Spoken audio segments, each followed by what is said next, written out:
Celui qui n'est pas contre nous est pour nous.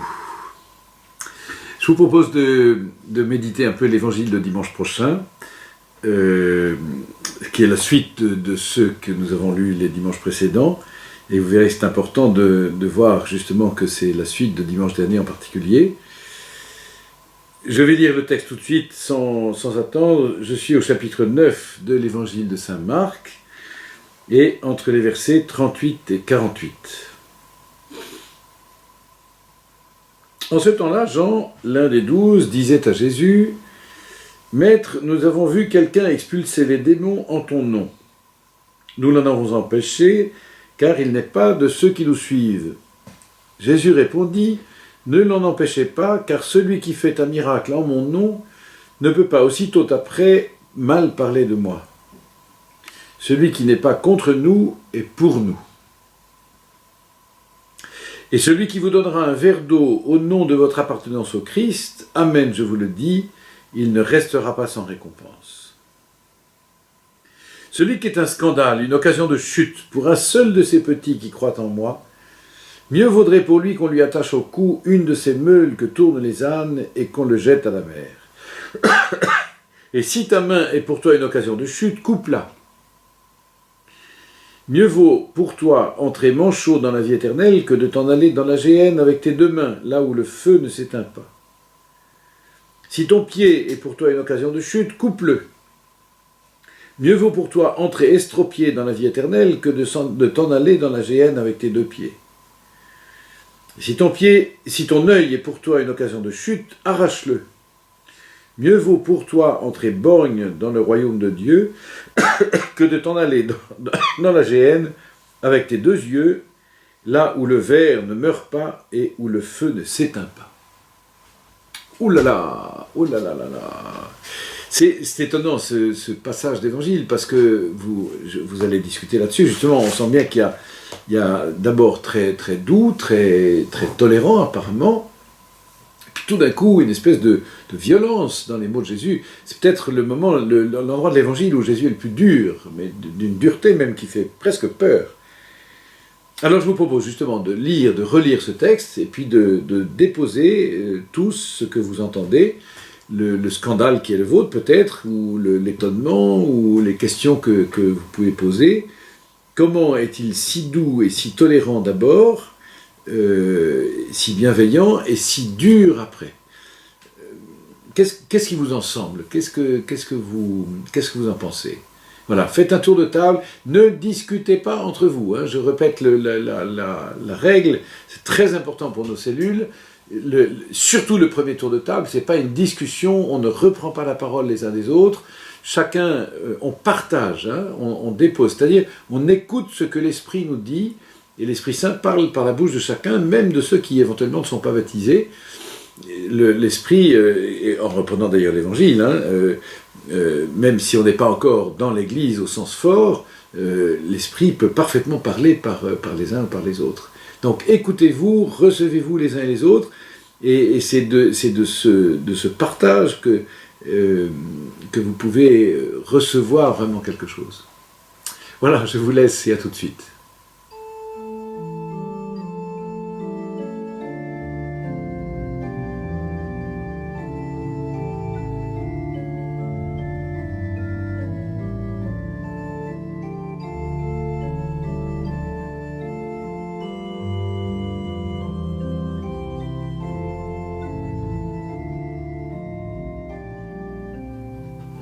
Alors, comme je le disais tout à l'heure, en commençant, il y a assez nettement deux parties dans cet évangile. Hein.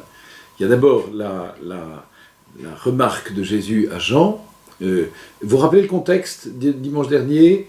Jésus avait annoncé sa passion et sa résurrection, les apôtres n'osaient pas l'interroger, et arrivé à la maison à Capharnaüm, Jésus les interroge : « De quoi discutiez-vous entre vous ?» Ils savaient très bien de quoi ils avaient parlé en réalité, mais les apôtres n'osaient évidemment rien dire, ils baissaient le nez, ils se sentaient un peu coupables parce qu'ils avaient parlé entre eux de celui qui était le plus grand. Ils discutaient, ils se chamaillaient, et bon.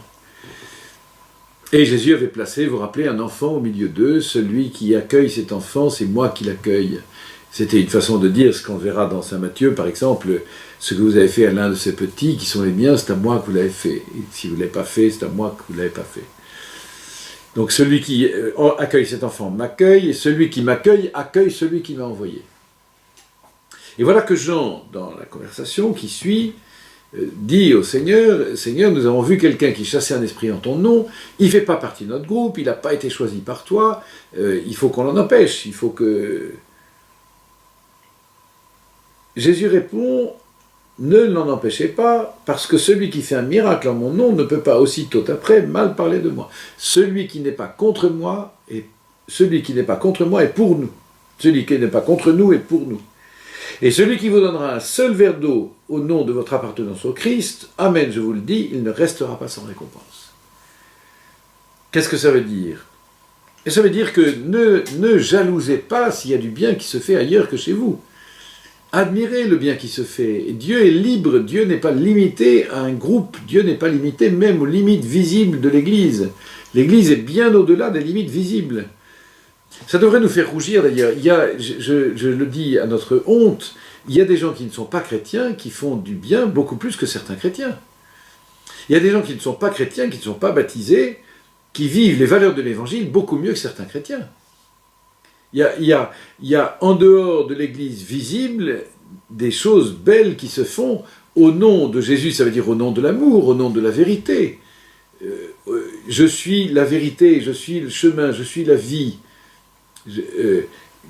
Et donc il y a des gens qui font des choses au nom de la vie, au nom de l'amour, au nom de la vérité, mieux que certains chrétiens.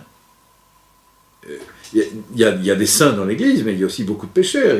Il y a des pécheurs en cours de sainteté, en cours de sanctification.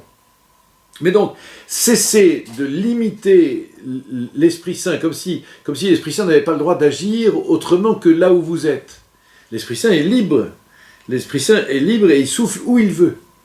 Et donc, c'est une manière de dire, ouvrez-vous,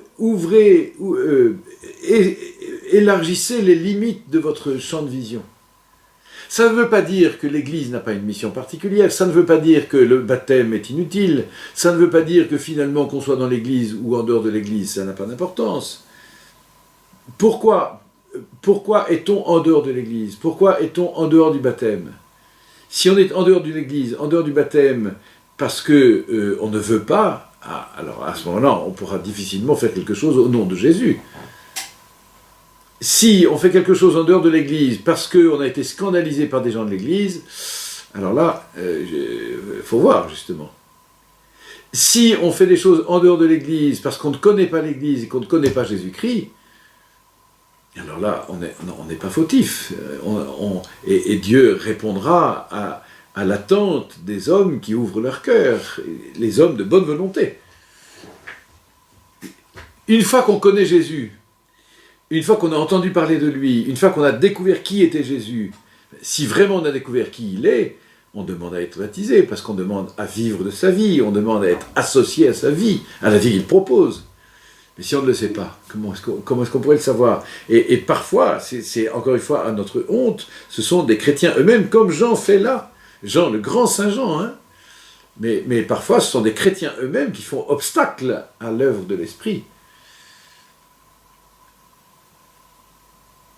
Bon, et donc, partout où le bien se fait, celui qui vous donnera, au nom de votre appartenance au Christ, ne serait-ce qu'un verre d'eau, je vous le dis, il ne perdra pas sa récompense.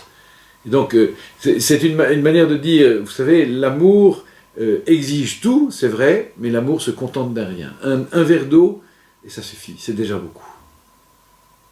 Bon, immédiatement après, Jésus change de ton. Celui qui est un scandale, une occasion de chute pour un seul de ces petits qui croient en moi, mieux vaudrait qu'on lui attache au cou une de ces meules que tournent les ânes, qu'on le jette à la mer. Alors là, pour ce qui est du mal, pour ce qui est de la provocation du mal, du scandale, là Jésus est radical, Jésus est intransigeant. Et qu'on soit, alors là, pour le coup, à l'intérieur ou à l'extérieur de l'Église, quelqu'un qui fait du mal, et surtout quelqu'un qui engage les petits, c'est-à-dire pas seulement les enfants, hein, les petits, c'est-à-dire ceux qui sont sans défense, les personnes vulnérables, les personnes influençables, ce qui engage les personnes vers le mal, qui sont cause de scandale, alors Jésus, il faut extirper ça. Et Jésus est radical, c'est-à-dire tout ce qui est du mal, provocation au mal, conduite vers le mal, et qui provoque les autres, il faut à tout prix s'extraire de ça. Et il faut extraire les fauteurs de troubles.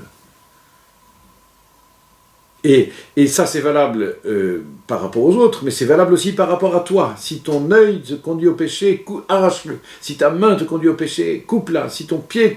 Bien sûr, Jésus ne prône pas la mutilation, ce serait absurde. Et c'est évident. C'est une image, mais une image pour frapper les esprits. Attention, pas seulement au mal, attention à ce qui conduit au mal. C'est-à-dire, il faut supprimer, il faut être intransigeant par rapport aux occasions de chute. Vous savez bien que le péché, c'est la rencontre d'une envie et d'une occasion. Il y a des jours où j'ai envie, mais je n'ai pas l'occasion. Il y a des jours où j'ai l'occasion, mais je n'ai pas envie. Mais si je tombe sur une occasion alors que j'ai envie, une envie désordonnée, hein, et paf, je tombe dans le mal. Mais je sais très bien, l'expérience, c'est notre expérience à tous, je sais très bien qu'il y a un chemin, il y a des circonstances, il y a des occasions qui conduisent au mal. Et c'est ça dont il faut se méfier. Il faut supprimer les occasions. Et je sais qu'avec un tel, quand on va se retrouver, on va forcément dire du mal de quelqu'un. Je sais que dans tel groupe d'amis, on n'arrête pas de critiquer et de dire du mal. Il faut fuir ces occasions.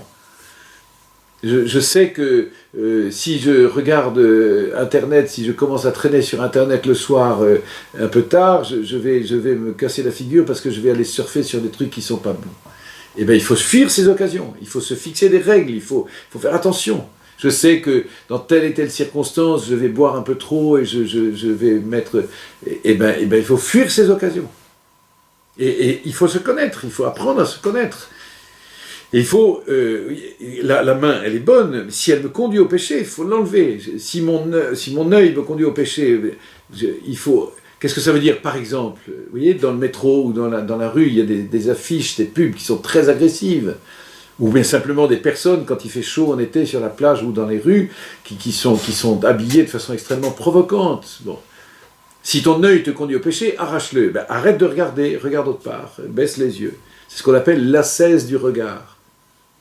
Vous voyez, fuir les occasions, c'est-à-dire, c'est le jeûne qui consiste à se réserver et à être tellement saisi par le bien que j'évite les chemins de traverse qui m'emmènent sur le côté. Si vous allez un tout petit peu plus loin dans le chapitre 9 de l'évangile de saint Marc, c'est Jésus qui, en fait c'est la fin, le dernier verset du chapitre, va se terminer comme ça: « Vivez en paix entre vous. » Vivez en paix entre vous. Autrement dit, vous vous rappelez le début, les disciples se chamaillent. Ils se chamaillent et ils se concurrencent entre eux. Donc, ce que Jésus veut sauvegarder à tout prix, c'est la communion, c'est l'union des cœurs, c'est la cohésion du groupe. Pourquoi? Parce que c'est ça qui sera la manifestation de la présence de Jésus. À ceci, on vous reconnaîtra. À ceci, on reconnaîtra que vous êtes mes disciples, à l'amour que vous aurez les uns pour les autres. Si vraiment vous avez une communion entre vous, une communion d'amour entre vous, alors le monde sera étonné, parce que ce n'est pas habituel dans le monde. Le monde se chamaille, le monde se divise, le monde est un jeu de puissance, le monde est un jeu de pouvoir, le monde est un jeu de concurrence, et dans la médisance, dans le scandale, on se vautre là-dedans. Et Jésus dit, l'Église sera missionnaire, c'est-à-dire l'Église pourra manifester l'amour de Dieu si elle est réellement fidèle à cet amour. Et donc si la communion de l'Église, si l'unité de l'Église est visible. Pour qu'elle soit visible, il faut que vous élargissiez vos limites, cessez de vous regarder comme une secte, cessez de vous regarder comme un groupe fermé. Le pape François dirait, cessez de faire une Église auto-centrée. Ouvrez, il faut une Église en sortie. Vous vous rappelez ce que dit le pape souvent, même Jésus frappe à la porte, mais pas pour entrer, pour sortir.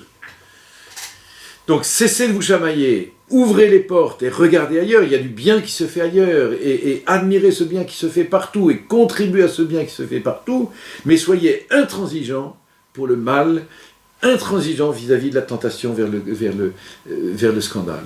Et le scandale grave, le plus grave, c'est celui qui fait tomber les petits. Ça nous interroge sur l'Église aujourd'hui, hein. Mais il ne faut pas dire « Ah, les évêques ceci, le pape cela ». C'est nous, les chrétiens. Quelle est notre manière de vivre? Ça me hante, vous savez bien, je le dis sans cesse, mais parce que je m'interroge moi-même. Est-ce que notre manière d'être chrétien est crédible? Est-ce que notre manière d'être chrétien ici, dans la paroisse, à la sortie de l'église, est visible par les personnes qui passent dans la rue? Est-ce que les personnes qui nous regardent vivre se disent « Tiens, chez eux, il y a quelque chose qui est extraordinaire ». Voilà, et bien je vous laisse là-dessus, partagez là-dessus, faites encore un tour, je voudrais, avec cet évangile, que nous partagions ensemble cette passion pour le royaume de Dieu, cette passion pour l'Église, cette passion pour l'Évangile, cette passion pour le salut du monde. Voilà, je vous bénis, je vous embrasse et je vous dis à toujours.